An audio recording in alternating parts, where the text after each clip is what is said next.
Yo, YouTube, what's up with your boy? Sports and Fitness Rants. I'm back, guys. Click that like button.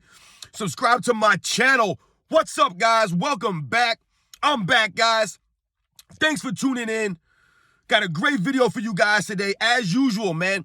And I want to thank you guys for all the love, your comments, for subscribing, watching my videos, the interactions. I really appreciate it, guys. So I want to thank you guys as usual. And in this video, I want to talk about Michael Jordan's Eastern Conference, but specifically from 1985, his rookie season, to 1987, the first 3 years that Michael Jordan was in the NBA. I want to talk about the Eastern Conference, those first 3 years, guys. We're going to talk about that. As usual, though, you guys know what to do. Hit the volume, right? Turn it all the way up. Hit that play button. Listen to my voice. Listen to the information I have to tell you guys, man. I got the facts for you guys, and you guys know it, man. So turn the volume up, hit the play button, and let's roll.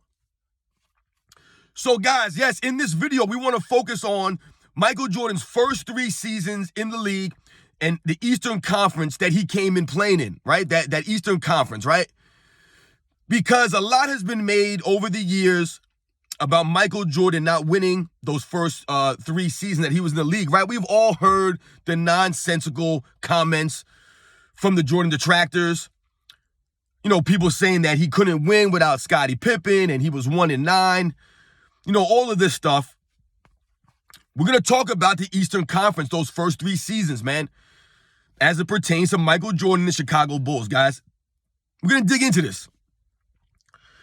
So when we think about the Chicago Bulls, right, guys, and we think about Michael Jordan's rookie season, and I've told you guys this in the past videos, that Michael Jordan is the only player from his rookie roster, right? The only player from the 84-85 Bulls to win a championship. He's the only player from that original roster that he came in playing with that would go on to win any championships. He's the only guy.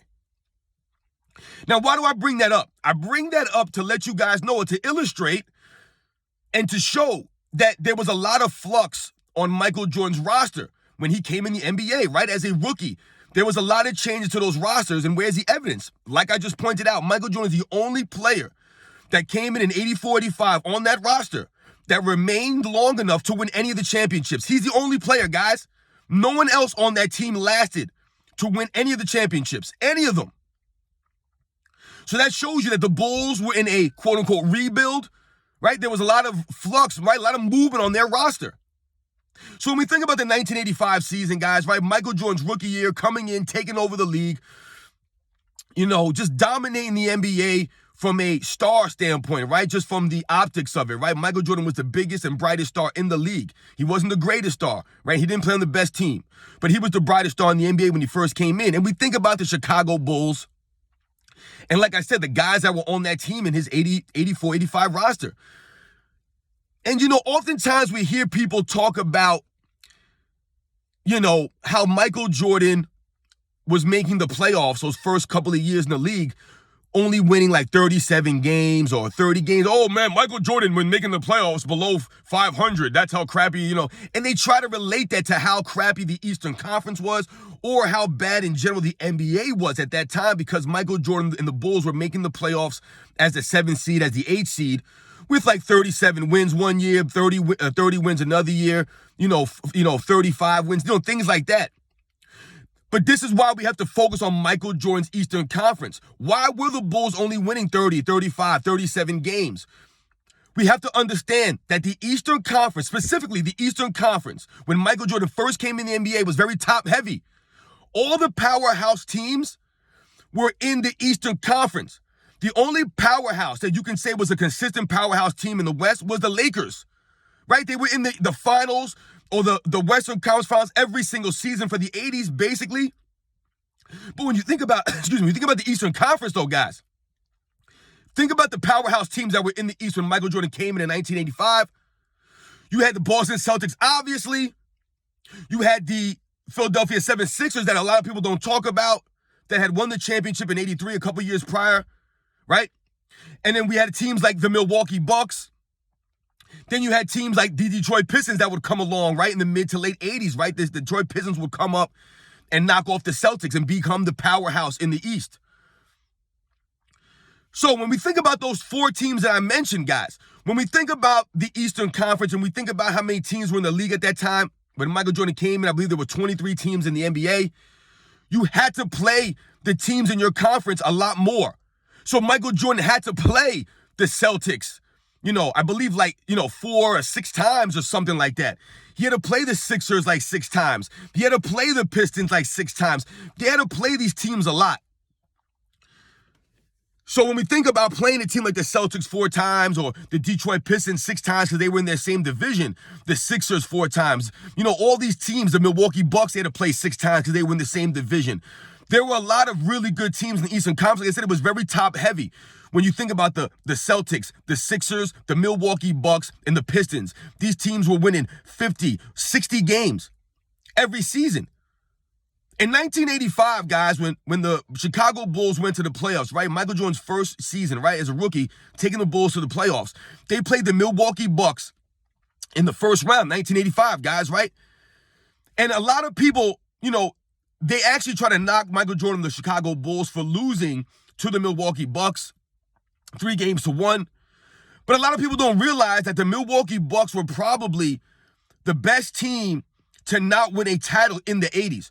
When you think about all the seasons in the 80s, the Milwaukee Bucks win the Eastern Conference Finals several times, and they were constantly getting beat by teams like the Celtics, like teams like the 76ers, by teams like the Pistons.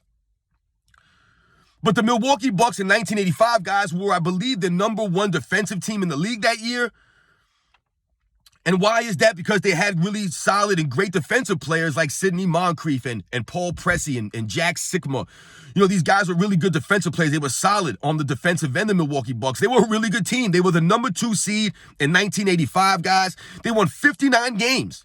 59 games in Milwaukee Bucks. They were a solid team. So when, the Bulls losing to the Milwaukee Bucks, the #2 ranked Milwaukee Bucks, there was nothing wrong with that. That wasn't an upset. That was literally Chicago Bulls' first time in the playoffs. It was Michael Jordan's rookie season, and they got beat by a much better team. When we think about this Eastern Conference, guys, like I said, a lot of people give Michael Jordan a lot of hate because he didn't win his first 3, 4, 5, 6 years in the league, whatever it was. Now, I'm just focusing on the first 3 seasons. This is before Scottie Pippen, before Horace Grant, before Bill Cartwright, before the rest of the roster would get developed around Michael Jordan. Those first 3 seasons where people try to make it seem like he was 1-9 without Pippen and he wasn't a winner, things like that. I'm trying to highlight and show you guys why. The Chicago Bulls, like I said, were in a rebuilding. Michael Jordan's first 2 years in the league, he had 2 different coaches. And then the third year, Doug Collins would come in the 87 season, I believe. So we have to think about these things, guys. There was a lot of movement on the roster. As a matter of fact, if you think about the Bulls for those first 3 years Michael Jordan was in the league, guys, John Paxson is the only guy from those first 3 years, the first 3 rosters. John Paxson is the only player on those first 3 years that was with Michael Jordan in any of the championships. Like I told you, Michael Jordan's the only player from the original roster, but the very next season in 85, 86, John Paxson joined the team. Him and Michael Jordan are the only 2 players from those first 3 seasons that would go into win any championships, guys. This is what I'm talking about. You see the fluctuation of the roster, the players that were on the rosters. There were a lot of movements because the Bulls weren't good. They didn't have a good team around Michael Jordan, which is why he lost to the Milwaukee Bucks in 1985. But the Bucks were a very good team. They were. I believe the year before, they were in the Eastern Conference Finals, I believe. So when we think about 1986, guys, right? We think about the 1986 playoffs. Once again, Michael Jordan leading the Bulls to the playoffs after coming back from a broken foot injury. We all know the Bulls only won 30 games that season, but Michael Jordan is the reason why they made the playoffs at all, guys. He came in for the last, I believe, 15 or 17 games this season, whatever it was, and he willed them. Even though he was on a minutes restriction, his play was enough to push them into the playoffs where they would face the #1 seeded Boston Celtics, one of the greatest teams of all time. The 1986 Boston Celtics with 5 Hall of Famers in it and a bunch of solid role players. Just one of the all-time great teams led by one of the greatest players of all time, Larry Bird. But you also had guys like a Kevin McHale, a Robert Parrish, a Dennis Johnson, a Danny Ainge. You had Bill Walton coming off the bench. I mean, the Celtics were just stacked with talent, man. They were just a great overall team. And in that that season, the Boston Celtics were the #1 ranked defense that year in 1986, guys. That's right. A lot of people do not realize, but the Boston Celtics had very good and to great defensive players. Dennis Johnson's an all-time great defensive point guard, probably one of the top 5 greatest defensive point guards of all time. You have Larry Bird, who's a very underrated defensive player. Kevin McHale, who was a very, very good defensive power forward, one of the best defensive power forwards of all time. You had a guy like a Robert Parrish. You had scrappy guys like a Danny Ainge. I mean, the Boston Celtics were a stacked team on both ends, guys. Offense and defense. They were one of the best shooting teams in the NBA. And I told you they were one of the best defensive team in the NBA in 1986. And this is who the Chicago Bulls faced in the first round, guys.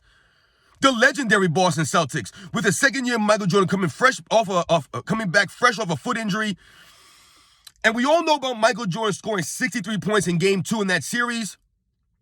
I believe he had 49 points in Game 1, though, in that series. A lot of people don't talk about. And yes, he only had, I believe, 19 points in Game 3. But why is that? Because the Boston Celtics basically focused on Michael Jordan, and they knew that he was the only player. This is what teams would do. They would focus on Michael Jordan because they were not afraid of any of the other players on the court. They were not worried about Charles Oakley. They were not worried about Orlando Woolridge, who was out there scoring 20 points a game on 40% shooting. He couldn't get his own shot, couldn't create his own shot at a high level. Charles Oakley's your second best scorer, basically your best teammate. He was a really good rebounder and a really solid defensive player. But Michael Jordan was out there with role players, man, trying to beat a legendary Boston Celtics team, like I told you, that was loaded with talent all over, up and down the roster. And the Bulls got beat 3-0, but somehow that's Michael Jordan's fault. The standard, once again, I've told you guys, Michael Jordan's held to a higher standard. No other player in NBA history would be, looked at that way. Who else would be held to that standard? You're out there with nobody, no real help, and you're going against 5 Hall of Famers in their primes, basically, essentially. It's tough, man. It's tough to do. But that was 1986, guys. Now, the Bulls were not a great team in 85 or 86. They just weren't that good of a team, guys. They weren't like a top defensive team or a top offensive team. They had Michael Jordan. That was it. It's the only reason why they were in the playoffs. And then we think about 1987, the same thing, guys. They're playing the Boston Celtics again. Another legendary Boston Celtics team, the 1987 Boston Celtics that would lose in the NBA Finals to the Lakers. But, like I said, they were way better than the Bulls, man. The Bulls were not supposed to beat the Celtics. But once again, Michael Jordan is supposed to beat the Boston Celtics by himself, again, with nobody but Charles Oakley. Right? Doesn't make any sense, guys, right? The standard is not there. So when we think about those first 3 years of Michael Jordan in the NBA, we think about the Eastern Conference, guys, right? The Eastern Conference was stacked, man. I've told you the legendary Boston Celtics, when Michael Jordan came in, the Boston Celtics were in their primes. Right? 86 Boston Celtics, people will argue, is the greatest team of all time. Michael Jordan faced them in his second year. When I talk about the Milwaukee Bucks of the Eastern Conference, like I told you, probably the best team in the Eastern Conference to not win a title in the 80s. A very, very good team, one of the best defensive teams of the 80s, with really, really good defensive players and really good players in general. When we think about the Detroit Pistons of the mid to late 80s, right? The Detroit Pistons were in the same position that the Bulls were in. They were in a transition. If you look at the Pistons from 84 to 85 to 86 to 87, they just keep coming, right? They made a couple of tweaks in the roster here and there, right? They bring in Rick Mahorn. They get rid of Adrian Dantley, and then all of a sudden they start to become this defensive-minded team. Right, Isaiah Thomas comes into his own. Guys like Joe Dumars, Dennis Rodman start to come into their own. The evolution of these guys, right? The progression. These guys, right, they started to develop. So at the same time as all that was going on, you had the Celtics in their primes. The Pistons are starting to develop. But you also had another team, you have other teams like I said, the Philadelphia 76ers that were kind of winding down in 85, right? They won in 83. They were still very good in 85 and 86. But don't forget, guys, in 1985, the Sixers had a draft pick. This guy named Charles Barkley they drafted. This guy was amazing, right? So you pair Charles Barkley with an aging Dr. J and a Moses Malone, an Andrew Toney. When Charles Barkley came in on that 85 Sixer team, look at the roster, guys. They were very, very good. That's who Charles Barkley came in playing with. Moses Malone, Dr. J, and Andrew Toney, man. Andrew Toney would be a Hall of Famer if he didn't have I believe he had foot injuries or something like that really sidelined and derailed his career. But they used to call him the Boston Strangler because he would kill the Celtics, Andrew Toney. There were some really good players in the Eastern Conference. I'm talking about most of the teams right now, but the Eastern Conference was stacked, guys. I talked about the Milwaukee Bucks, right? I mean, just when you think about it, I haven't even mentioned a team like the Atlanta Hawks that were coming in the mid-'80s, with guys like Dominique Wilkins and Kevin Willis and Doc Rivers. I mean, there's some really good players, Tree Rollins. The Atlanta Hawks were a very tough team from about 85, 86, 87. They were a decent team there, up and coming, man. Then you had teams like, later on, like the Cleveland Cavaliers that would develop in the late 80s. Right? So the Eastern Conference, there was a lot of movement going on, but then what would happen? The Chicago Bulls would emerge as the team after the Detroit Pistons, right?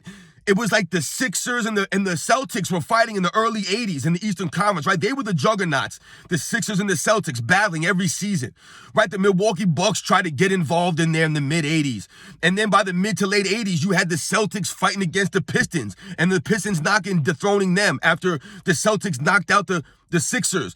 Then the Pistons knock out the Celtics, right? But then after that, you had teams like the Cavaliers trying to knock the Bulls out and trying to be an up-and-coming team. But what happened? The Bulls leapfrogged them. They knocked out the Cavaliers. And then they came up and they knocked out the Pistons in the late 80s. There was a lot of flux in that Eastern Conference, man. Whereas you look at the Western Conference in that same time frame, it was the Lakers and like maybe the Houston Rockets, you can say, were a decent team, but it was the Lakers and everybody else, man. Whereas, like I said, the Celtics had to fight the Sixers, and then the Sixers had to fight the Celtics, and the Celtics had to fight, the Milwaukee Bucks, and the Milwaukee Bucks was fighting the Sixers, and then the Atlanta Hawks were fighting the Pistons, and the Pistons were fighting the Celtics, it was all over the place, and then the Bulls were fighting the Celtics, and then the Bulls were fighting the Pistons. It was all over but the Bulls were fighting the Cavaliers. There was a lot of back and forths in that mid to late 80s, man. Eastern Conference. Teams were coming up. Teams were transitioning. Guys were developing. Guys were coming up. Right? That's how the Pistons got in there. Their guys developed. Guys like Rodman, guys like Joe Dumars. These guys developed. They made trades for guys like Rick Mahorn, for Mark Aguirre. Right? Then you had the veterans there like a Bill Laimbeer, the James Edwards. Right? You had these guys there, the Vinny the Microwave Johnsons. They had a deep team. They were like 7, 8, 9 guys deep, the Pistons, man. They were a very deep team. The Eastern Conference from 85 to 87, those first 3 years that Michael Jordan played in the NBA, guys, was crazy.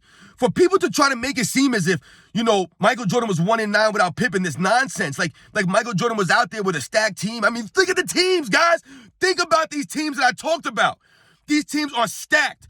You're talking about Michael Jordan coming in as a rookie. His best teammate is Orlando Woolridge, and he's playing against Larry Bird, Kevin McHale, Robert Parrish, Dennis Johnson. He's got guys like Isaiah Thomas, Joe Dumars, Dennis Rodman, Bill Laimbeer on the Detroit Pistons, Vinny the Microwave Johnson, Rick Mahorn. These teams are stacked 7, 8, 9 guys deep.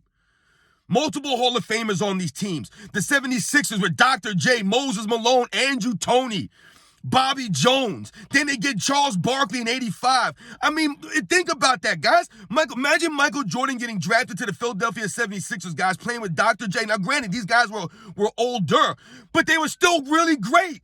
They were all-time greats that Charles Barkley came in playing with, that Larry Bird came in with. These guys had teammates, man. Magic Johnson came in playing with all-time great Kareem Abdul-Jabbar, had Michael Cooper. He had Jamal Wilkes.